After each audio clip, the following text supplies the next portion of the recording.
नमस्कार, आप देख रहे हैं टीएनपी न्यूज और मैं हूं आपके साथ सृष्टि मैथानी। शिवपाल यादव इन दिनों सपा के लिए पूरी जी जान से लगे हुए हैं, जिसके चलते वो लगातार दौरे कर रहे हैं। बीते दिन शिवपाल एक निजी कार्यक्रम में पहुंचे, जहां उन्होंने बीजेपी की योगी सरकार को निशाने में लिया, साथ ही योगी सरकार पर जमकर निशाना भी साधा। ये रिपोर्ट देखिए।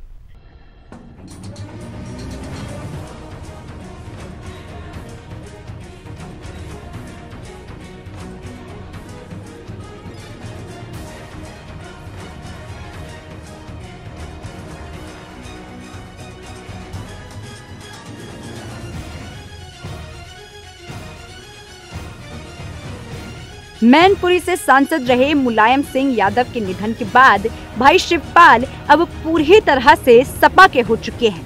भाई को खोने के गम ने उन्हें इतना परेशान किया कि उन्होंने अपनी सारी राहें छोड़ दी और भाई की राह पर आगे बढ़ने का फैसला कर लिया।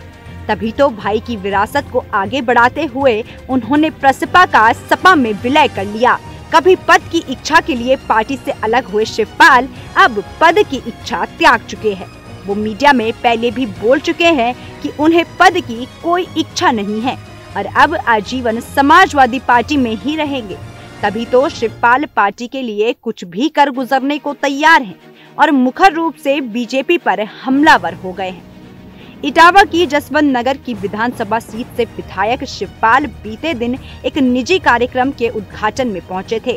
इस दौरान पार्टी कार्यकर्ताओं ने उनका जोरदार स्वागत किया था, जिसके बाद उन्होंने कार्यक्रम में जनसभा को संबोधित करते हुए बीजेपी पर कई गंभीर आरोप लगाए।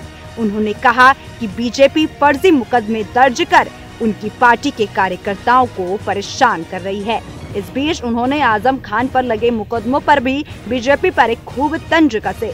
शिवपाल ने कहा कि आजम खान ने क्या ही चोरी कर लिया, क्या उन्होंने किताबें चोरी की हैं, या उन्होंने फर्नीचर चुराया है, या बकरियां चोरी की हैं, जो उन पर ये सब कार्रवाई की जा रही है। आप देख रहे होंगे आजम खान पर कितने मुकदमे, क्या उन्होंने किताबों की चोरी करी है, क्या बकरियों की चोरी करी है, क्या फर्नीचर की चोरी करी है। ऐसे कितने मुकदमे, स्वास्थ्य से लेकर के शिक्षा से लेकर के हर जगह, अगर थाने हैं, तहसील हैं। हमने तो राजा संहिता इसलिए लागू करी थी, जो करीब 30 साल से राजा संहिता लागू नहीं हो पा रही थी, और मैंने उसमें 36 एक्ट का बना करके जनता को राहत, किसानों को, गरीबों को राहत देने का काम किया था। आज वो राजा संहिता 6 साल। शिवपाल यही नहीं रुके और उन्होंने डिप्टी सीएम केशव प्रसाद मौर्य की तो क्लास लगा डाली। दरअसल केशव प्रसाद मौर्य पहले ही कह चुके हैं कि शिवपाल पार्टी में पद की इच्छा के लिए अखिलेश और डिम्पल की चालीसा पढ़ रहे हैं। वहीं इस बात पर उनसे सवाल पूछा गया तो उन्होंने एक बार फिर से दोहराया कि पार्टी में उन्हें पद की कोई इच्छा नहीं है, क्योंकि जयप्रकाश नारायण हो या राम मनोहर लोहिया, किसी के पास कोई पद नहीं था। फिर भी उनको आज सभी जानते हैं। पद की मुझे कोई जरूरत है? बताओ, कोई उत्तर प्रदेश में ऐसा कोई व्यक्ति है जो हमें नहीं जानता है? और समाजवादियों को तो कल्चर रहा है, बड़े बड़े लीडर रहे हैं, डॉक्टर लोहिया जी से लेकर के जयप्रकाश जी से लेकर के, क्या इनको कोई पद रहे? क्या है कोई पद रहे हैं? तो हम तो उनकी परंपरा पर चलने वाले लोग हैं। बहरहाल चाचा शिवपाल अब पूरी तरह से पार्टी के काम में जुट गए हैं।